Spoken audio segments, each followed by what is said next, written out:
What's up, Internet? Trevor Starkey here from TrevorTrove.com. Just presenting my EA E3 2016 predictions. Kicking off my week of E3 predictions for the year. And EA has the first panel coming up Sunday at, I think, 1 p.m. Pacific time. So figured I'd kind of go chronologically through the conferences. So here we go. Here are my 5 predictions for EA's conference. Number 1, EA Sports will still play a prominent role in the conference, and we'll see an interview with a high-profile football player, most likely cover athlete Rob Gronkowski, to promote Madden 17. Even though the conference this year is going to focus on the players more than like the media or the store employees, I think the bread and butter of EA in their sports program will still play a prominent role, even though in years past it's been one of those things that typically the games media just kind of yawns their way through. Last year we had, of course, Pele, which, that said, was the most memorable thing of last year's EA conference, probably. That's the one that a lot of people make jokes about, but it's also the one thing that people are talking about a lot. So I definitely think they'll still have kind of a big EA Sports presence, most likely promoting this year Madden 17. Up next, number 2. I think we'll get an extended look at Mass Effect Andromeda, finally, and release date of March 7th, 2016.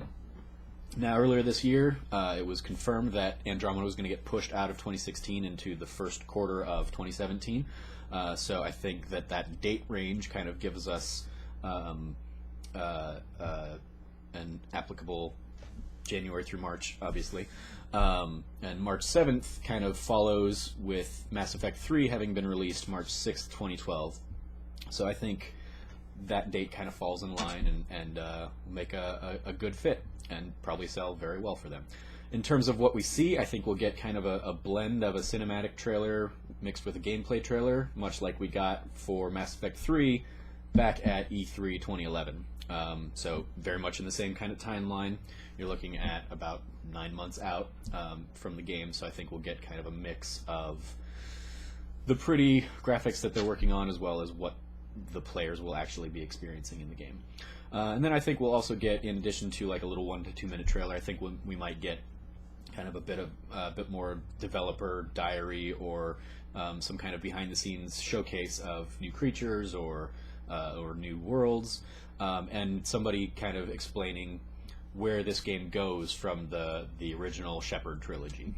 And then lastly, I think we'll also end up here, whatever the trailer features, I think it will be the equivalent of FemShep. So I think we'll get the female-voiced character, lead character, commander character from Mass Effect Andromeda will be the prominent voice that we hear.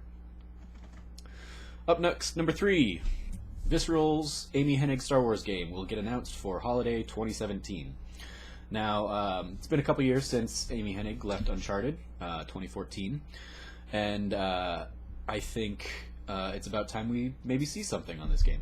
Earlier this year, the EA CFO, Blake Jorgensen, said that the game was still quote, a few years out from release, so this timeline wouldn't realistically add up, putting it at the end of next year, but, you know, I'm hoping he was misrepresenting, or also you can just say it's announced for holiday 2017 and then it gets pushed, you know, like everything else. I think we'll get a name for the game, and I think we get a 1 to 2 minute cinematic reveal trailer. My predictions continue with Nolan North kind of following Amy Hennig now, and will be the main character, and pie in the sky prediction, Nolan North is playing a post Return of the Jedi Han Solo for whatever this entry ends up being. Number 4. Criterion's action driving game, aka GoPro the video game, will reemerge with a name and release date for November of this year.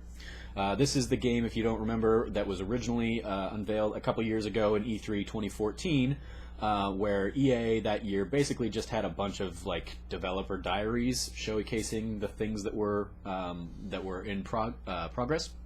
They didn't really have much to show beyond that, but this Criterion's game was very much inspired by first-person GoPro type YouTube videos where you've got people kind of flying out of helicopters into wingsuits and then driving quads off cliffs and sailing in boats and stuff. So I think we'll get kind of a mishmash of all of those different things that they're playing around with.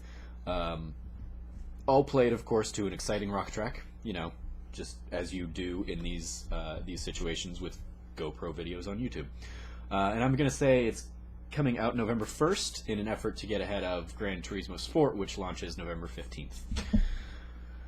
Number 5, fifth and final one, Titanfall 2. We'll get a campaign trailer, we get a live multiplayer match played on stage, and release date of September 30th, 2016. Again, CFO Jorgensen mentioned last week that Titanfall would be launching within 3 weeks of Battlefield 1, which Battlefield 1 is slated for an October 21st release. So I'm going to say this is going to come out earlier in an effort to try and beat everything else to the punch. Regardless, Titanfall 2 is going to have to make a lot of waves this year to stand up above Battlefield 1, Call of Duty Infinite Warfare, and the included Modern Warfare Remaster, and Gears of War 4.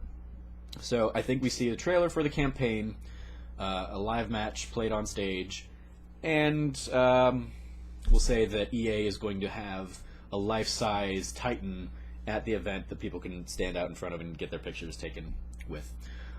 So those are my 5 predictions for EA. Let me know in the comments below if you think any of them are going to actually come to pass, or if you think I'm out of my mind, or if you like my hair or glasses or whatever.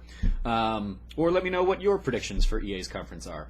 I didn't even touch on Star Wars Battlefront or really Battlefield 1, The Sims, EA Mobile, because they like showcasing their mobile games, and despite our best efforts as like the people that are watching these things, mobile and the sports games probably are the ones that make the most money for EA. So cry all you want, but that's the reality of the business. Yay. So let me know what you think. Until next time, I'm Trevor Starkey from Trevor Trove, and thanks for watching.